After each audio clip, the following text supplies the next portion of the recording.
ನಮ್ಮ ಆಲೋಚನೆಗಳು ಎಷ್ಟು ಪವರ್ಫುಲ್ ಅಂತ ಗೊತ್ತಾ? ನಮ್ಮ ಆಲೋಚನೆಗಳು ನಮ್ಮ ಭವಿಷ್ಯವನ್ನ ರೂಪಿಸುತ್ತೆ.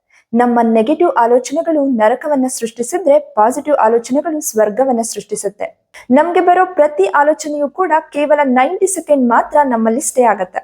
ನಾವೇನಾದ್ರೂ ಅದಕ್ಕೆ ರಿಯಾಕ್ಟ್ ಮಾಡ್ತಾ ಹೋದ್ರೆ ಇಡೀ ದಿನ, ಇಡೀ ವಾರ, ಇಡೀ ತಿಂಗಳು ಕೂಡ ಅದು ನಮ್ಮಲ್ಲಿ ಸ್ಟೇ ಆಗಿರುತ್ತೆ. ಈಗ ನಾವು ಬೆಳಗ್ಗೆ ಇದ್ದಾಗ ನಮ್ಗೊಂದು ನೆಗೆಟಿವ್ ಥಾಟ್ ಬಂತು ಅಂತ ಇಟ್ಕೊಳ್ಳಿ.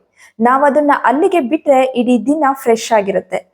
ಅದನ್ನ ಬಿಟ್ಟು ನಾವು ಆ ಆಲೋಚನೆಗೆ ರಿಯಾಕ್ಟ್ ಮಾಡ್ತಾ ಹೋದ್ರೆ ಇಡೀ ದಿನ ಅದೇ ಆಲೋಚನೆಯಲ್ಲಿ ಮುಳುಗಿ ಹೋಗಿರ್ತೀವಿ.